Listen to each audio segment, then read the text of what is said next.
Nagaan Waaqayyoo hunduma keessaniif haa ta'u akkam jirtu? Eebbifamtoonni maatiin eebbifamtootaa waldaan kiristaanaa naannoo kanaaf iddoo garaagaraa jirtan baga Waaqayyoo guyyaa gammachuu kanaan nu gahe. Ameen. Waaqayyoof galanni haa ta'u. Nuuni yeroo barannu rakkoo meeqaan carraa barbaannee baranna har'a Waaqayyoo garuu naannootti nuuf fidee bakkeetti nuuf fidee akkasittiin barattoota baay'ee eebbisuun ga'uudhaaf manni barumsaa Paaster Taarikuu Faan Qaxanaan kun hundi keessan baga Waaqayyoo isin gammachiisee guddaan gammadaa. Hunduma gararraa Waaqayyoo isin haa eebbisu. Barreen Gabbiyaas carroomee akkasittiin dhufee barattoota baay'ee wajjiniin eebba kana hirmaadhee baranas akka kana carraa kun nagahuu isaatiif jaalalaaf kabajaa isin anaaf qabdan waa'ee meeqamtee naannoo kanaa keessa kootti iddoo guddaa qaba. Baay'ee gooftaa galateeffadha Waaqayyoo galanni haa ta'u. Egaa akkan isin yaadu gochuun maammalee waan baranatti hin fakkaatu. Egaa gaarii nama labbaasaa ta'uudha. Isin isin yaadaatti hin dabalee isin yaada jechuudha. Egaa Waaqayyoo bara baraan ulfaatu. Egaa mana barumsaa teolojiitii kan baratan akkasuma immoo baay'een barsiisan iddoo kana jiru. Ani garuu lallabu na barsiisa malee. Egaa magaalaa barsiisa maaliifi kontekestiin isaa akkas hin turre akka lallabisaa akkas ture jechuun dandeessan. Kanan mana seetu jechuudha. Yoo lallabee suma sila kana kana isa baratan irratti appilaayi gootu amma garuu lallabame. Deekama yaraa hoteelli nan barsiisa. Waaqayyoof galanni haa ta'u guddaa gammannaa. Waa'ee gatii mo'icha ga'uu nama kaffalchiisuu isinii wajjiniin ilaalaa. The price of victory. Maanni mo'ichaan kan nama ga'u. Yookiin immoo mo'icha bira ga'uudhaaf gatiin kaffaluu nama irra jiraatu. Ma mul'ata argitanii mul'ata sana argatii kaffalta yoo ta'e abjuudhuma ta'ee hafa. Namoota baay'eetu mul'ata arga. Mul'ata isaanii garuu abjuu ta'ee hafa. Mikniyaan isaa namoota Waaqayyoo namoota gurguddaan mul'ata isaanii lubbuu kaffalan. Warri kaan jireenya isaanii qaban. Mul'ata Waaqayyootti kenne waa'ee dhuunfaa ofii miti. Waa'ee sabaati. Waa'ee namootaati. Waan ta'eef mul'ata isaanii garuu yeroo eegee bakka ga'e gatii guddaa kaffalanii galu. Har'as isin iddoo kanaa kan barattan barattanii baataniitti mindaa guddaa argachuudhaaf yookiin immoo promooshinii argattanii baadiyyaa jirtanii iddoo jirtanii gara Finfinneetti galuuf miti. Hojii Waaqayyoo isinitti kenne mul'ata qabdan advaansii gootanii effektiif gootanii kan ija qabu hojjettanii darbuudhaaf Waaqayyo kana godhu. Naa kanaaf dubbisnee Waaqayyoon galateeffannaa. Egaa yeroo baay'ee dubbisni garaa Waaqayyoo nu kenneeni dubbisuun immoo gaarii ilaalcha namaa sammuu namaa bal'isa. Macaafa namoota Waaqayyoo beekamoon barreessan alanfachuu nyaachuun gaariidha. Maaliif macaafa qulqulluun du'aaliidha. Kan namaa jira, kan Waaqayyoo jira, kan Waaqayyoo hafuura isaatiin barreeffame, kan namaa immoo aadaa isaa qooqa isaatu nuun galu. Kanaaf hermeneetiksii baran yeroo baay'ee jechuudha sagalee Waaqayyoo hiikan.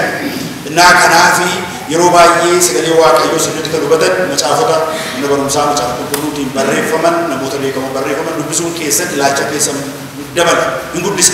Eebbifamtanii baatan jechuun barumsa fixan jechuun miti waan ta'eedhaaf. Hundumti keenya immoo kan akkatti gochuutu nurra jiraata. Egaa yeroo gara mata duree kootti deebi'u dhoksaan mo'ichaa yookiin immoo mo'icha bira ga'uudhaaf dhoksaan jiru maalni isa jedhuun gabaabaatti isinii wajjin ilaalaa. Kan dubbisee irraa dubbisee keessa koo iddoo qabate tokko seenaa dhugaa tokkoon isinitti himu. Seenaa nama dubbisa malee isinii wajjin yookiin naannoo kanaa wajjin kan wal qabataniiti. Poointii barbaadu waan keessaa kaasachuu goota. Yeroo ciccisan dubbisu appilaayi godhaa malee seenaan dubbatu appilaayi godhinaa ishee. Walii gala odoo sinaa dubbisu. Obboleettii tokkotu biyya Sri Lankaa jedhamu biyya gara Hindiitti dhiyaatu gara Middle East gara sanatti gara biyya Arabaatu ta'e giddu galeessa gara Indiyaa kanarraan jiru Sri Lankaan beekamaadha. Biyyoota sana keessa immoo biyya keenyaaf qomoon garaagaraa jiru. Qomoo Taamil Taayigar warra jedhaman tokkoo fi bilisummaa isaaniitiif warra waraanatu jira. Innaa obboleettiin tokko isaaniitti dabalamtee waan hundumaa dhiistee isaaniitti galte. Kanaaf bara ishee yeroo dheeraa waraana sanaa wajjin dabarsite. Morma seetti garuu qoricha yoo qabamtee dhoksaa baasuurraa yoo qabamte qoricha liqimsee duutu morma isheetti gattee kan isheen deemtu neekleessi dhamutti keewwattee deemti. Yo in case yo kamam dokin tidur kutam yo kamam te sabut likim tin duti echo to misram basa ato ko yum basa kayo she single purpose ga purpose se ka de mani bi tamil tiger kun biya sana rabe birsumma sa gon fachu to jira ta mi da majira kana wara na jirti yo nu ye garu kayo ko to bakane na likim se duara garu ga afto ko to she sana likim se kamam loltu modum mati kamam te Rakutani gaafa ilana prochesi ittiin hojjesu barbaaduudha sarkaafu qadi dhaqanii mana agasha seenaa isheen kaayyoo isheetiif amma kana murteessite qoricha mormatti dhattee deemtu kana biyyicha Sri Lankaa kan bushu mootii beekamaa jechuudha warra high official keessaa itti dhaga'ameera waan ta'eef dhaqeen visit godhadhee dhaqee waamsise namooti yeroo mana dhaadhaku araaraan gaafatu maaloo araara godhii balleessine dogoggorree kanaaf kana goone kanaaf sana goone jedhanii gaafatu ishee biiroonni jirutti gaafa geessanii akkas jetteen kaayyoo tokko qaba kanallee duubii bilisummaadhaaf malee waan biraadhaaf miti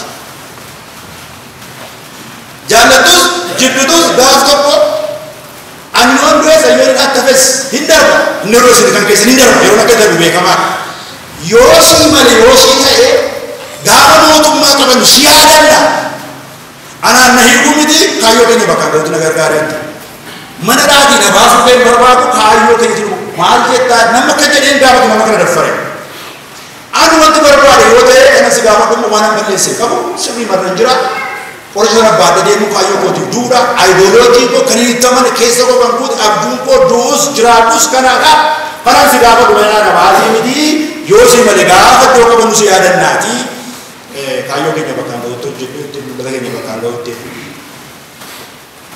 maal deebisa namni kun yaadame nama isaa waraanee isaa mootummaa ragaasu jiru nama hidhaadhaan bahu hundi hin sodaadhu kaayyoo kootii fi yoo na gargaarte waan na gargaare malee hundumatti hin fakkaatu jedhu garuu riisarchii godhaa waa'ee ishee maal misira baasu waan ta'eef mee erga hin deemee booddee godhadhaa warra manaatti isaaf misira isheen baatu teessee waa'ee sana duwwaa yaaddu waan ta'eedha.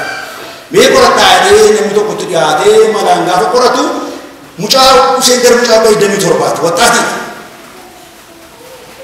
medical doctor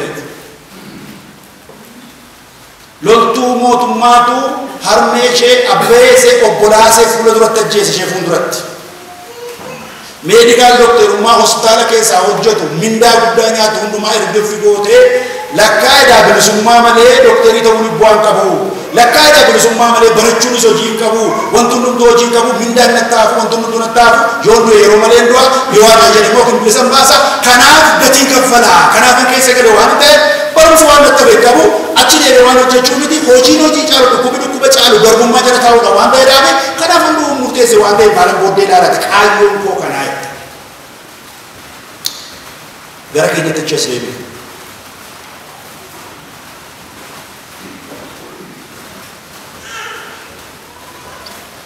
Wangeela Yohaannis boqonnaa 12 lakkoofsa 24 irratti Yesuus Kiristoos akkas jedha.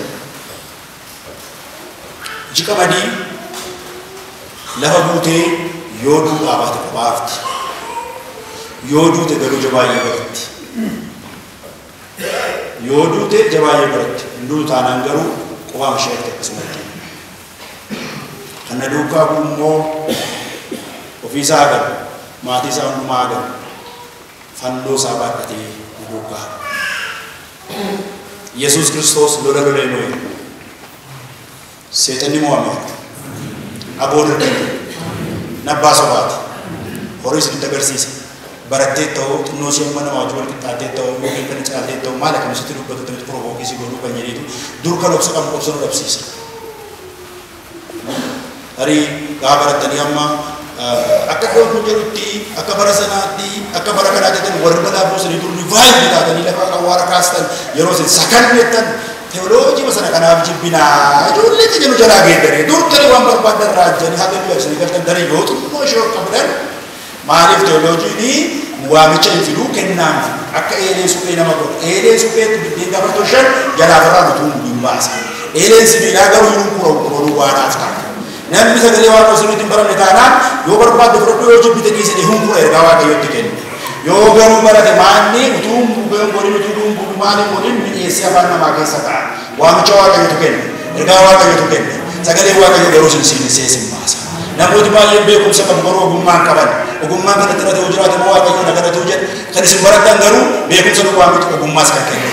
Baay'ee namoota sammuun isaanii beekumsaan guuteera. Wanti isaan godhan garuu wal ajjeesuu wal balleessuu duwwaadhaan baasu. Of tuulummaa keessa jira. Wanti limaatiif ol wanta waan gaarii wal oolchuu hin danda'an. Ijoolleen waaqayyoo garuu macaafa qulqulluu isaan baratan ogummaadhaan guutuu nama taasisa.